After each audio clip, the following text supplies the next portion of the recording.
Welcome to the Make Each Click Count podcast. Today we are joined by Helen and Helen, the founders of H2 Resolve, an expert consultancy focused on transforming customer support from a cost center to a true growth engine. With decades of experience in consulting, coaching, and training, the Helens bring a unique approach to building efficient, highly trained teams that not only solve problems, but drive customer loyalty and retention. In this episode, both Helens will share some insights into crafting winning hiring strategies, navigating the rise of remote work, and using AI to empower, not replace, the human side of customer support. We'll dive into some secrets performing impactful support audits, creating cost-effective training programs, and scaling support teams effectively. So whether you're looking to cut costs, improve customer experience, or drive growth through customer support, this conversation with the two Helens is packed with actionable advice you won't want to miss. All right, welcome to the show, Helens. Hi, nice to be here. I always love hearing the why behind the work, and I know listeners do too. For me, creating Make Each Click Count was all about helping e-commerce companies and make sure that they're using every marketing dollar wisely. And I imagine there's a powerful story behind your journey as well. Yes, it is. So why customer support? So I've been working with customers since I was 14, so 20 plus years. And I really, really like good customer support. I like to be taken care of customer reps. And another thing that I really much like is products that are good enough that I don't even have to talk with customer support. But if I have to go there, that they will take care of me. So that's why that's why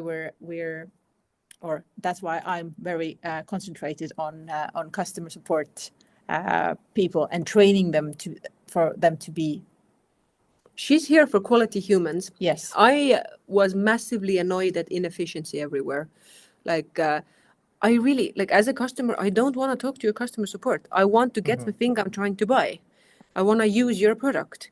And I got so annoyed every time I'm trying to give you my money. Can you make it easy for me? And that got me mad. So what do you see as some of the key elements for building a customer support team that's going to represent the brand and not make customers mad? Have good people. Yes. It's just as easy as that. And give them a bit of freedom to make decisions. If they're only following a script, they will just annoy people. And if they're good people, well-trained and smart, they're going to make them happy instead. Amazon has really changed customer support in a way for e-commerce because, basically they don't have any. All of it is online. How can having a customer support and talking to a person, do you think, can that help a company compete with Amazon and kind of give that extra layer of attention? Yes, I believe so. Because we don't if you get into trouble, I just got into trouble with a very big provider, and I can't get to the customer support. I can't get help. So I don't want to use them anymore. I just don't want to, because what if I have a real problem? Right now, it's not that big. I don't need to escalate it, but I don't feel safe. So I guess that for me, if I have the safety net where I can fall to, and this is the customer support, then I would feel much more confident to buy the product and use the product. It's especially important if you're selling something expensive. If it's cheap things, you don't care for repeat customers. But if your product or service needs repeat customers, you want to make them feel safe on the first one. I remember back in high school, I worked for a call center. It was just a great big room of people answering the phone. Now, remote work and COVID and everything, I mean, that's shaken up the industry. And almost everybody works remote, I assume, with this. But a lot of times companies struggle with how do you keep remote people engaged, remote workers engaged when they're not, face to face with management or other workers on a daily basis. So remote work is also not for everyone. This is what I've seen. It's not for every single person. Some people cannot work offline, but this is good management that will help those people. So I just read an article about remote work problems are always leadership problems. And that's actually what I also believe. If you lead people correctly, if you give them correct those expectations that they have to meet, they know what they have to do, they know when they have to do this, then it's not going to be difficult. But also you have to recognize this in your people who are not able to actually follow through with working remotely. So you mentioned the key to good customer support is hire good people. How do you suggest, I mean, that's really the the key to everything, right? You want to surround yourself with good employees and good customer. I mean, but how do you find those good employees to work your customer service? Start with salary. If you're underpaying, you're not going to get the pissed people. Pay enough to be able to get somebody who's smarter than your average, especially with the tools coming up that you want somebody who's capable of using AI tools and things that make their job go faster instead of just following instructions. Pay is the first thing. And the other things from hiring perspective. Yes, you have to, like, hiring the right people comes from the company itself. You have to have very clear mission and where you want to go. And then you will have to do those.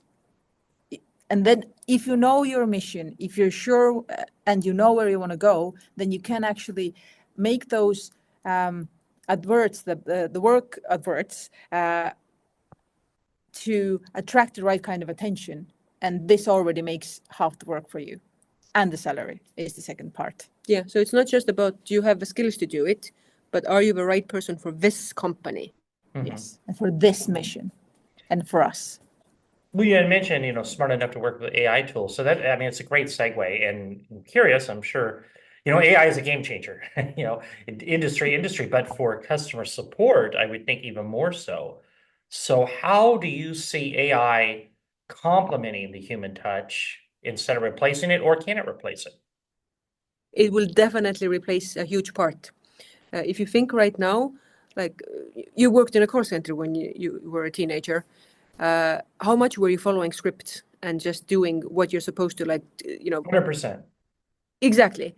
That's a completely automatable job. Now, if you couldn't solve it by following the script, then it got sent to level 2, who had some more tools to do stuff. If they couldn't do it, then maybe level 3. It depends on the size of the company, how many layers you have. But the bottom layers, they're gone. That's our AI now. We don't have that job. It's already gone. Like you went cheaper, you went and outsourced to somewhere in Asia. That's going. Some of it still exists, but like that's halfway replaced by AI. And I would say some of the more smarter jobs where you have to take action, like chase down where this package is, that in a matter of years is going to be AI. Now, what's left for humans is where we can actually be human. Because when you think about your call center job and following the script, that's not human. You're actually doing the work of a robot as a human. But like empathetic problem solving and proving to people that we got you, maybe the first contact, to have a human face on that if it's a high trust service where you want people to know they're being cared for. But on the other hand, a bunch of shops right now, people don't even know that they're talking to an AI. Because if you're trying to like ask a FAQ type question, you're getting the answer from an AI, but you don't know it anymore. The bots that were completely annoying at being unhelpful from 10 years ago, those are going. Now, a small business owner who maybe is leery about, where do they even start with using AI, whether it's in their business or adding it to their customer service. I mean, where should they even begin? Identify which parts of your business are automatable and which parts you choose to keep with humans. Instead of seeing what's technologically possible, make an actual choice. This is something where I want the customer to talk to a human.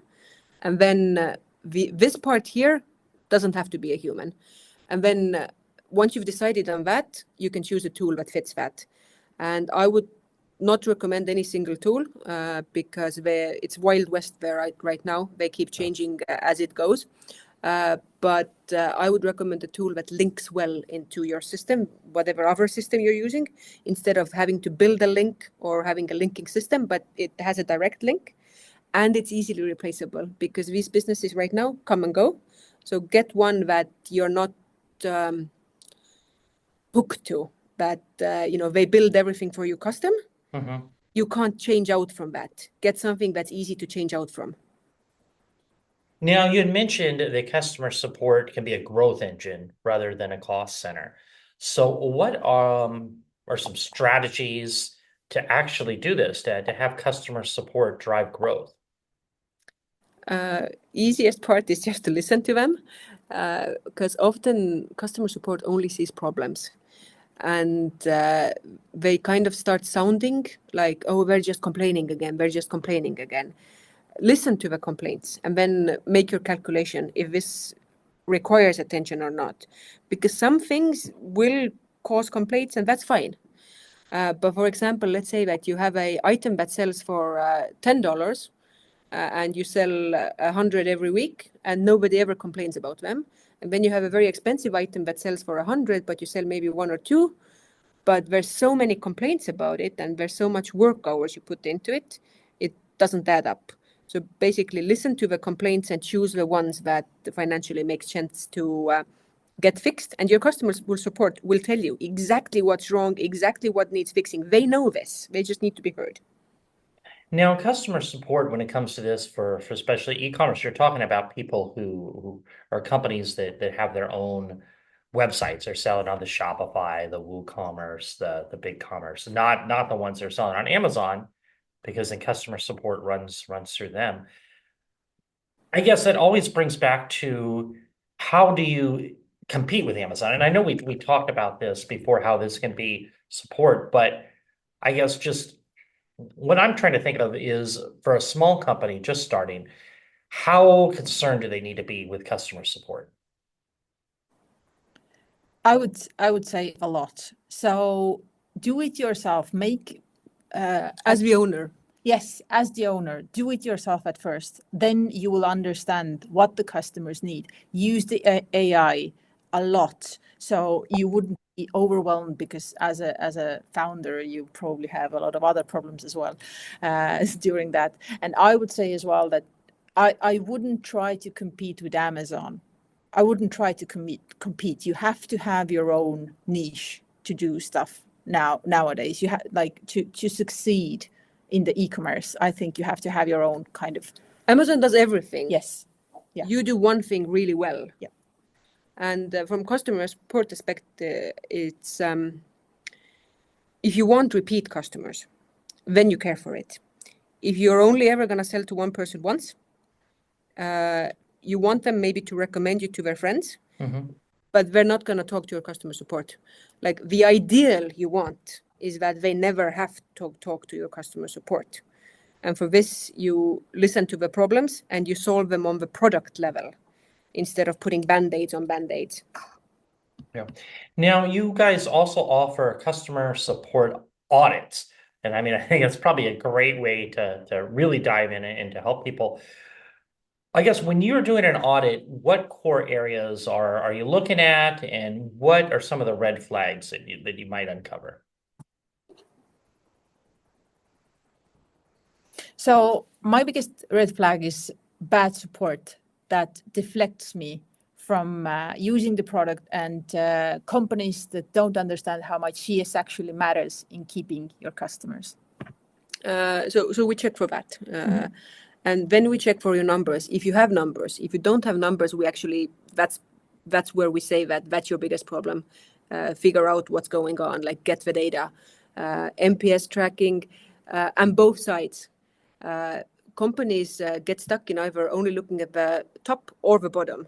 So we take the cohesive whole of why are customers recommending you to their friends and why are customers like really mad at you. And then you have to see like which part you need more focus on. Like, do you want to scale bigger on like getting more of why we recommend you? And the reverse is like, okay, is there some core problem that keeps coming up and up? And every time you look at NPS and you compare that to your customer interactions, why we're talking to you, you will find your answer there, and any other number that you can track. So how does the process work? I mean, how do you go in, a client comes to you and say, I'd like one of these audits, my customer service. How does it work? How does your process specifically work with working with clients? We want to see what systems you use, how they connect to each other, what you track, what you don't track. Like we look at it on the, let's say, infrastructure level first and see what moves and what gets saved. If you have feedback, then that's the next step as to what your customers actually want or don't want. And then depending on the size of your team, of the people that you've hired, or like, even your AI would be considered a team member. We look at workflows as to where people get stuck, where employees get stuck. The other part is looking at where the customer gets stuck. And we try to give you a good idea of, if you remove these hurdles, either your customers are going to get through more and they're going to end up buying, or your customer support stops getting very slow in certain points. Now, I read also that you guys offer different sort of training programs. Now, how does that work, and are you able to uncover what's needed after these audits, or tell me about that? Yes, so first we do the audits. We will understand what is needed from the customer side, and then comes you need training strategy. So people do argue with me that we're a small company, we don't need it, but actually no. You need a training, and like I would even call it people development strategy, because everybody in the company actually needs development in order to just be like, when the company is growing, you need to develop in order to keep up with this. Like this is development already, and you have to have those plans. Everybody have to they have to hit some marks, and you have to have a strategy, a good strategy, good plans that will support the strategy. We have a lot of pieces that we can mix and match depending on what your personal need is, but that depends on what's the big whole. Mm-hmm. Yeah. Now, I know a lot of company owners specifically don't want to spend money on more entry-level people training, because there is could be a lot of turnover in a company, especially with remote work that everything's happened in the last 4 or 5 years. What would you say to somebody who came and said, I don't want to train more entry-level people? So I would say that, all right, then be happy with the turnover. Because those people who you don't invest in will be probably the ones who are leaving anyway. Yeah. And if you have growth of your company and your team in mind, customer support is a good internal place to hire from. Mm-hmm. Like there are often students who are studying something, they have more skills. Okay, it depends on who you hire. If you hire somebody who's been doing customer support for 30 years and they know how to follow a script, build a bot. You don't need that human. Mm-hmm. But other customer support reps can become different roles in your team, and they're going to be more useful because they know what your customer thinks and wants. Do you guys offer any sort of AI services as far as plug this in there, or this when you do the audits? We do not build our own tool, but we will help you choose which one. And if you are willing to give us access to your code and so on, then we have specialists who will make the connection for you. But we do not have our own tool. We just pick what fits your need best. Well, I mean, this has been really, really revealing information. Tell me, what kind of listener, if they're out there, should contact you, and how can they contact you? So our website is h2resolve.com. So we resolve problems, and we're two Helens. We also have a special offer for your listeners. Sorry, we have a special offer for your listeners, which is h2resolve.com/make each click count. And then come to us with a real problem. We'll give you 1 hour of free consulting, five first people that make it. And we're not going to, spend that time trying to figure out who you are, what you do, and just chatty. Give us what your problem is, and we'll give you the best solution we can in 1 hour. Well, that's great.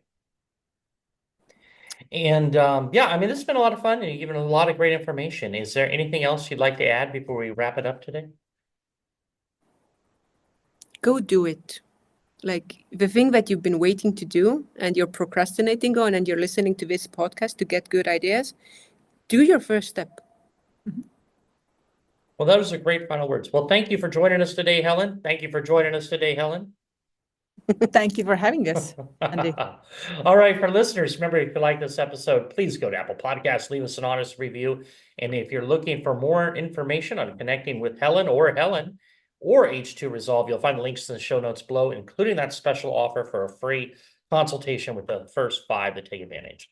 In addition, if you're looking for more information on growing your business, check out our podcast resource center available at podcast.makeeachclickcount.com, where we have compiled all of our different past guests by show topic and included each of the contact information in case you would like more information on any of the services discussed during previous episodes. Well, that's it for today. Remember to stay safe, keep healthy, happy marketing, and I'll talk to you in the next episode.